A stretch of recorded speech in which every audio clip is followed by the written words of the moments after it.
கொழும்பில் சொகுசு அடுக்குமாடி குடியிருப்புகளை வாங்க, அழகான வீடுகளை கட்டிக்கொள்ள ராயல்டி இன்ஜினியரிங், வெள்ளவத்தை ஐபிசி ரோட்டில், வெள்ளவத்தை ஃபசஸ் லேனில்.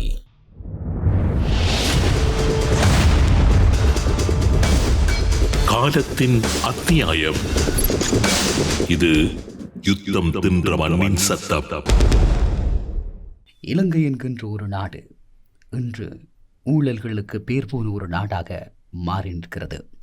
ஒரு புறம் போதைப்பொருள் கடத்தல்காரர்களும் பாதாள உலகமும், இன்னொரு புறம் இலங்கையை ஆட்டி படைக்கும் ஊழல். 30 ஆண்டுகால யுத்தம் இலங்கையின் பொருளாதார வளர்ச்சியை சீர்குலைத்தது என்ற அப்பட்டமான புயக்கு முடிவு கட்டுகிறது இந்த ஊழல்வாதிகள் தொடர்பான தகவல்கள்.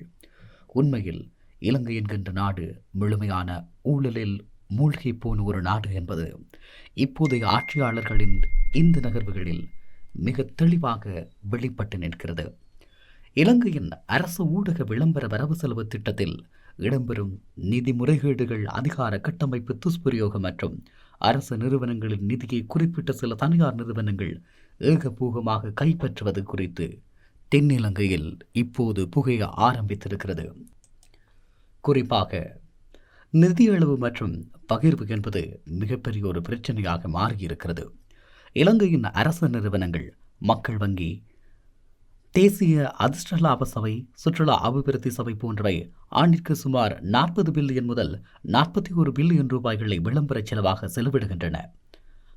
ஆக்கப்பூர்வமான விளம்பரம், விளம்பரங்களை உருவாக்குதல் மற்றும் கருத்துருவாக்கம், ஊடக கொள்முதல், ஊடகங்களில் விளம்பரங்களை ஒலிபரப்ப பிரசுரிக்க இடத்தை வாங்குதல், இப்படியான நிலையில் இதிலே பயனடையும் முக்கிய புள்ளிகள் தொடர்பாகவும் தகவல்கள் கசிந்து வருகிறது.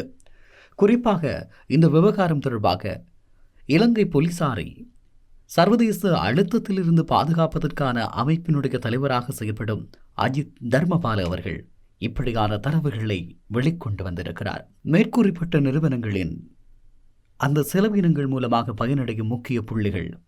திலிப் ஜெயவீர இவரது விளம்பர நிறுவனங்களுக்கு மக்கள் வங்கியின் விளம்பர ஒதுக்கீட்டில் இருந்து ஆண்டுதோறும் சுமார் 500 மில்லியன் ரூபாய் வரை செல்கிறது என குற்றம் சாட்டப்படுகிறது. விளம்பரங்களிலும் இவருக்கு பங்கு உண்டு என குறிப்பிடப்படுகிறது. குறிப்பாக SLT மொபைட்டலினுடைய விளம்பரங்கள் கூட இவருக்கு பங்கு இருப்பதாக குறிப்பிடுகிறார்கள். அதேபோல ஜோசித் ராஜபக்ச மற்றும் குடும்பத்தினர் மீடியா ஃபேக்டரி மற்றும் அதனுடன் தொடர்புடைய பிற நிறுவனங்கள் மூலமாக ஊடக கொள்முதல் பெறப்படுகிறது. BOC, peoples bank, SLT, Sanasa வங்கி ஆகியவற்றின் ஊடக கொள்முதல் மூலமாக ஆண்டுக்கு 16 தொடக்கம் 17 மில்லியன் ரூபாய் வரை ராஜபக்ச குடும்பத்திற்கு நெருக்கமான கணக்குகளுக்கு செல்வதாக குற்றம் சாட்டியிருக்கிறார். மீடியா ஃபேக்டரியின் தலைமை அதிகாரியாக தியவதன நிலைமை நலங்க தேலவினுடைய செயலாளர் கிருஷாந்த கஸ்பெல்ல செயற்படுவதாக குறிப்பிட்டிருக்கிறார்.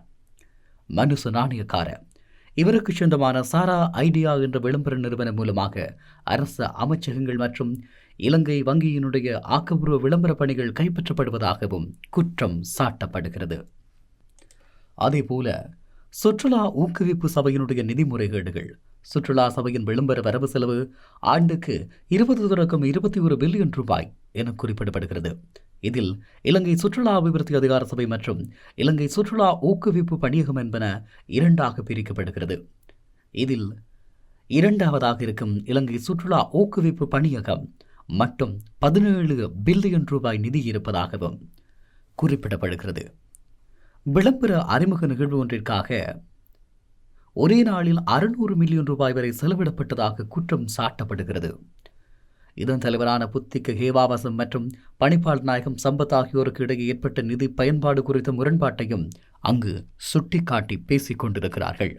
ஆக தென்னிலங்கை என்பது இப்போது ஊழல்கள் பற்றியும், போதைப்பொருள் பற்றியும், மாஃபியாக்கள் பற்றியும், பாதாள உலகம் பற்றியும் அடிக்கடி கொதித்து எழுகின்ற புகைகின்ற நெருப்பாக மாறியிருக்கிறது.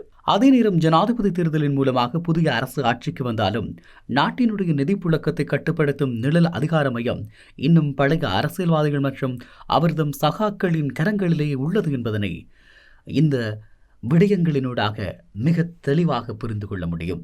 லாப வெறியும் பொதுப்பண விரியமும், குறிப்பாக 1 மில்லியன் ரூபாயில் உருவாக்கப்படக்கூடிய விளம்பரத்திற்கு 10 மில்லியன் ரூபாய் பட்ஜெட் போடப்பட்டு நிதி விதயம் செய்யப்படுகிறது. மக்களின் வரிப்பணத்தில் 40 பில்லியன் ரூபாய் விளம்பரம் என்ற பெயரில் ஒரு சில ஏகபோக நிறுவனங்களுக்கு திசை திருப்பப்படுகிறது என்றால் வரி செலுத்துகின்ற மக்கள் இது தொடர்பில் கேள்வி கேட்க முடியாதா? மக்களுக்கான வெளிப்படைத்தன்மை என்ன? அரசு என்பது மக்களுக்கான பணி செய்கின்ற நிறுவனம்.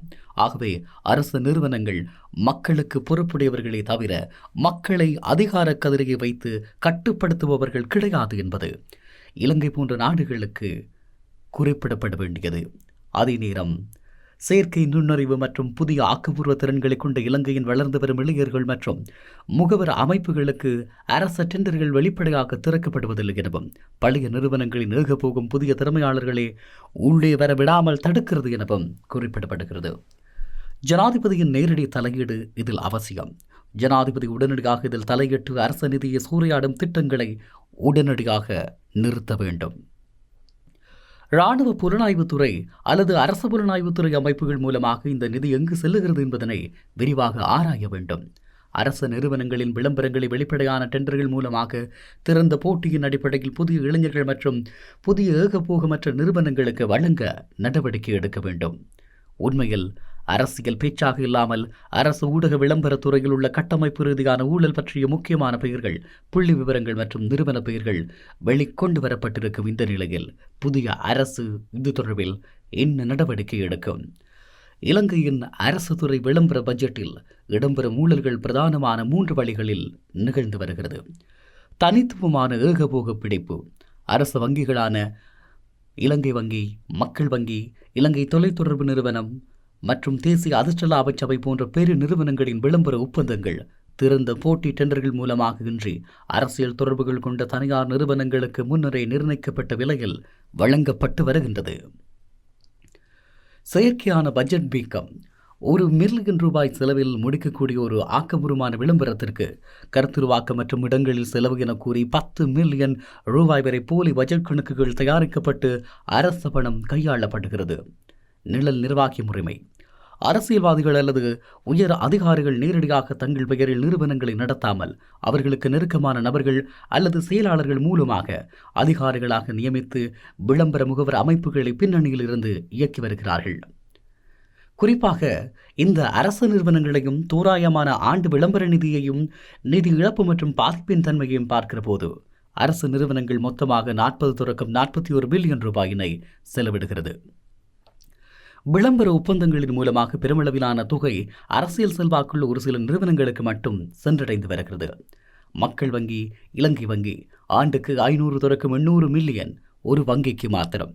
சந்தை விலையை விட பல மடங்கு அதிகமான செலவில் ஆக்கப்பூர்வ விளம்பரங்கள் வழங்குவதன் மூலம் பொது சொத்து வீணாகிறது.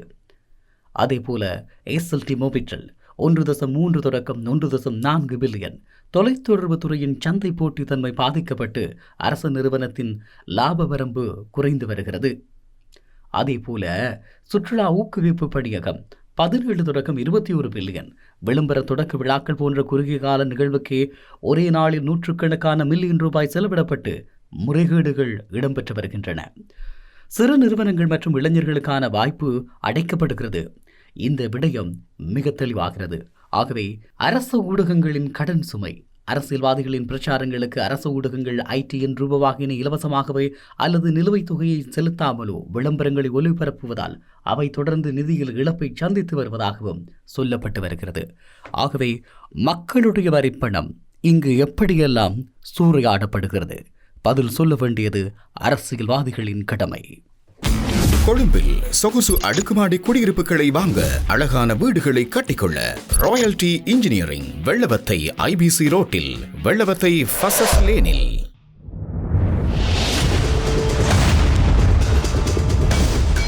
காலத்தின் அத்தியாயம். இது யுத்தம் தின்ற மண்ணின் சத்தம்.